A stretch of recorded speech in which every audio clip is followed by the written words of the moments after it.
I thought that was a pretty brilliant way to wrap up this episode because you knew damn well that he couldn't go at it alone because as crazy as he would become and like as entertaining, I knew like someone had to pop up there with him just to keep it more interesting than if it was a solo mission. But damn, I love the way that Tenji actually lied his way into that situation, because I'm sure there's going to be, some fangirls, some fanboys being like, oh yes, the one true pairing. That was a pretty brilliant lie, and I'm not a Tenji fan in any way, but I think every character has their role to play, and that's what makes this show so great.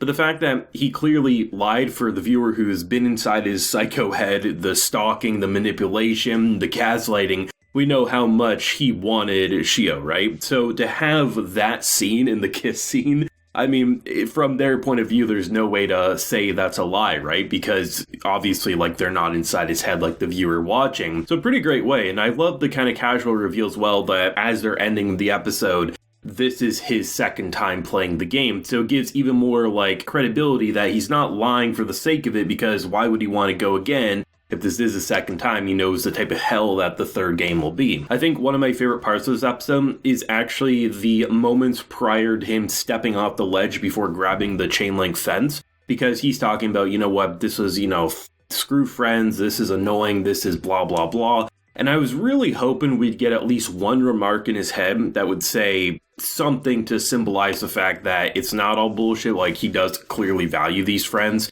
He may have a dark past of killing at least 3 people from what we learned in this episode, but at the end of the day, there's no way like he just went into an edgelord, right? There's no way he just completely disregarded the people that he was like literally manipulating this chessboard for. Even if he's dark and twisted, he did value these friends, and very much he confirms that, which I was happy about, because we know things are about to get twisted. Things are about to get crazy. This man's new mission is to destroy this game and its board members, right? Because he's saying, I had to hold myself back because I couldn't be my true self because I was around these friends, I was trying to protect them, and ultimately I was not trying to be expelled myself. But now that he was going at it alone, or now that he's going at it with Tenji, both of them are twisted as shit, so he can be himself, and I honestly fear for the mascot character here because I don't think they're gonna make it. I think this was a really great episode because even prior to them dropping the bombshell that he's actually the killer, I actually thought they weren't going to confirm it this episode. I thought what was going to happen was it'd be like a little bit of a clue and people would have to piece it together. So I was ready to come up here being like, oh shit, the only lie that would really do something like that would have to be the killer, right? Because when it's revealed that Shibe is a killer, I mean, there was credibility in ways that, like, accidental, maybe bullying and stuff, but it makes way more sense for him, the psycho that we've been following, to be the killer, right? And I also think it makes total sense for Tenji to not push back against someone who is admitting to being a killer. I mean, for them, that looks like a serial killer. Not once, not twice, 3 times. Like, what in the actual hell? He's not apologizing. He's not remorseful. That's just who he is. And for a guy who's literally going so psycho, like wanting to manipulate and break someone to be his, I mean, of course, they're going to be 2 halves of the same whole right there, right? And that's what makes it interesting, is that for so long, it's very much been implied that our lead man who's been manipulating this chessboard, he's a psycho. Like, that's just kind of how it feels, right? We just didn't know what type of psycho. And I feel like we're finally starting to see the true him. And that true him is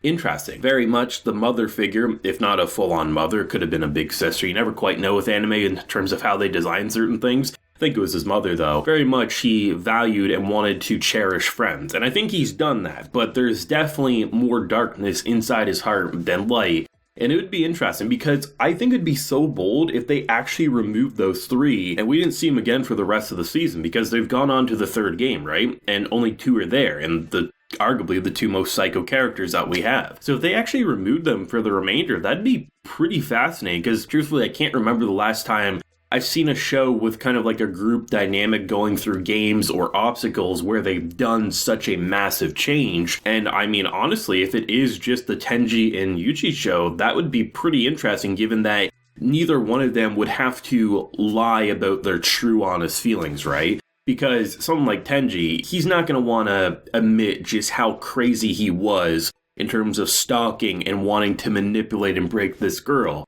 But if it's just the guy who's a known killer, I think he probably would. And for him, he might also do the same thing because they're both pretty broken. And neither one was fully blaming the other in that situation, right? They recognize that they're both pretty messed up. So that's kind of exciting, I have to admit, but just seeing the reasons on how he got that entire situation to happen. I mean, a lot of us were picking apart different moments, the slaps, the this and that, maybe the initial classroom scene. But to see how it all came together, I didn't see a single person, in my comment section anyway, talk about the blank cards. And that was the key. Sure, the slap was a part of it. Sure, this and that was a part of it, but the cards were the key. And I thought that was so brilliant of how he went kind of process of elimination and how he picked apart one by one. And the main reason he suspected him the most is because for someone who in this situation acted so differently, in any other scene, he would have been the one defending and not alienating anyone. But the fact that he immediately went for Shibe gave him a hunch that he was the one he should target last. And I thought that was pretty brilliant, especially given the name tags. I honestly forgot about the name tags. I was really wondering for a second. I was like, what the hell? Why would giving a name tag this prized possession do anything? And I forgot about their score on the back of it. So I thought him like almost holding them hostage was a pretty brilliant big brain play. And just seeing the process of elimination on even our own side of how we got to that point was pretty fantastic. I mean,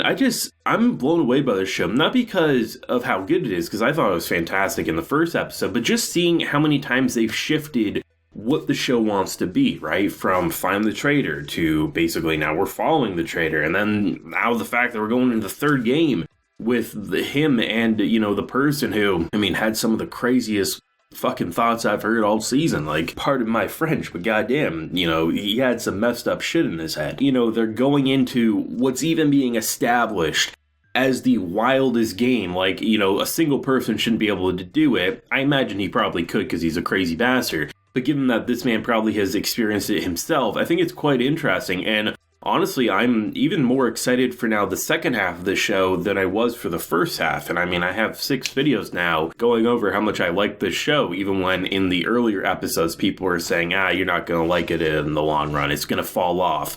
Bitch, please, this show just got better. It just feels like we're still on the climb. Usually, the roller coaster rides, they have dips, they climb, they dip, they climb. This show has been a constant climb, and it still doesn't feel like we've reached the final adrenaline rush plotline, and that's pretty exciting, honestly. All I keep seeing is more people saying, I couldn't wait, I went and binged the manga gets better, the hype was real, and I completely believe you guys. It's not one of those things where I think the hype is misled.